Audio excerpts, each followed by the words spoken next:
رسول اللہ صلی اللہ علیہ وسلم ہمیں یہ سکھا کر گئے کہ دعائیں جو ہیں وہ رات کی آخری حصے میں قبول ہوتی ہیں، اور کچھ لوگوں کو اس بارے میں پتہ ہی نہیں ہے، یعنی کہ اتنا عرصہ ہو گیا ہے کبھی وہ وقت ہم نے جاگ کے دیکھا ہی نہیں. آپ کو لگتا ہے کہ یار پتہ نہیں ہوتا ہوگا کچھ، وہ کچھ لوگوں کے لیے صرف ایک متھ ہے. سو بیسکلی یہ ہوتا ہے کہ آپ فجر کی نماز کی اذان سے تقریباً آدھا گھنٹہ پہلے اٹھیں، اور ہم ماشاءاللہ ہمیں سے جو فجر کی نماز پڑھتے ہیں وہ یوزلی فجر کی نماز کے ختم ہونے کے 5 منٹ پہلے اٹھ رہے ہوتے ہیں، بجائے یہ کہ اس کے شروع ہونے کے 5 منٹ پہلے اٹھنا.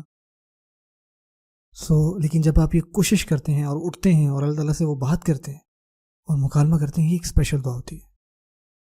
کچھ لوگ کہیں گے یار آپ اس دن کو اتنا مشکل کیوں بنا رہے ہیں؟ اللہ تعالیٰ دعا کو تو کسی بھی وقت قبول کر سکتے ہیں.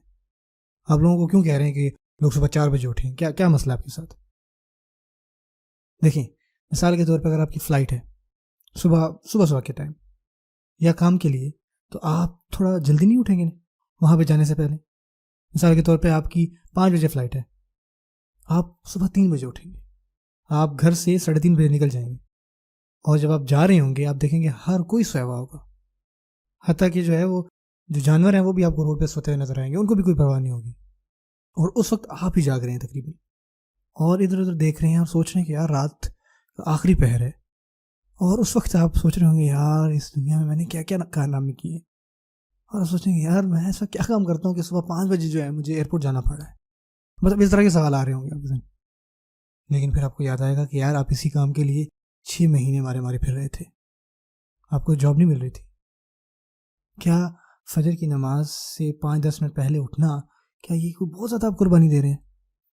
سوچیں آپ کی خدا نخواستہ والدہ بیمار ہو جائیں، آپ پتہ نہیں کتنے دنوں سے پریشان ہیں، کیا آپ اگلے دن تھوڑا سا جلدی نہیں اٹھ سکتے فجر سے پہلے کہ ان کے لیے آپ خاص اسپیشل دعا مانگیں؟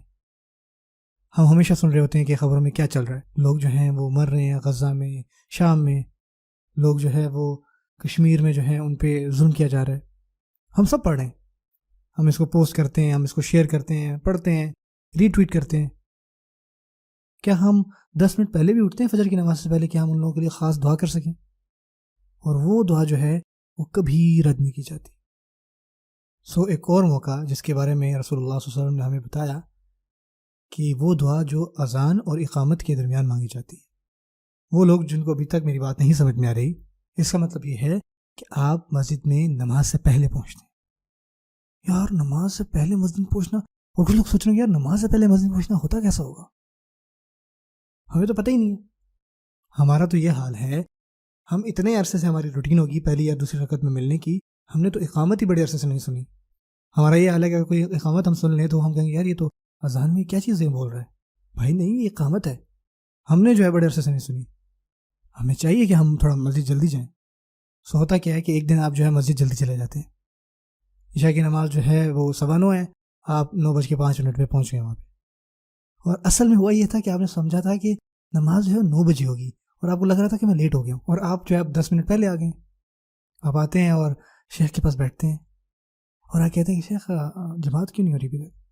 اور ایسے پوچھنے جیسے کہ آپ وہاں پہ انچارج ہیں، اور وہ کہتے ہیں بھائی بات سنیں، جو نماز ہے نا وہ 9:15 ہے. اچھا 10 منٹ ہے، میں ذرا بھی واپس آتا ہوں بھاگ کے. وہ کہیں نہیں رکو یار، سننے سے پڑھ لیں، اندر آئیں بیٹھیں آرام سے. اچھا اب جب ہم اندر آ گئے ہیں تو ہم کیا کرتے ہیں؟ ہم نکڑ میں جا کے بیٹھ جائیں گے، فون نکالیں گے، اپنی ایک سیلفی لیں گے اور پوسٹ کریں گے، دیکھیں جی آج نماز میں جلدی کون آیا، لوگوں کو بتا رہے ہیں. ایسا نہ کریں، خدا کے واسطے آرام سے بیٹھیں. آپ 5-10 منٹ پہلے آ گئے، آج آپ بیٹھیں، نکڑ میں بیٹھیں، اللہ سے باتیں کریں، اللہ کے سامنے اپنے مسائل رکھیں، دیکھیں پھر اللہ تعالیٰ آپ کی مدد کیسے فرماتے. اپنی دعا کو جو ہے وہ سیریس لیں اور سچے دل سے مانگیں، تبھی جا کے ہماری دعائیں جو ہیں وہ قبول ہوں گی.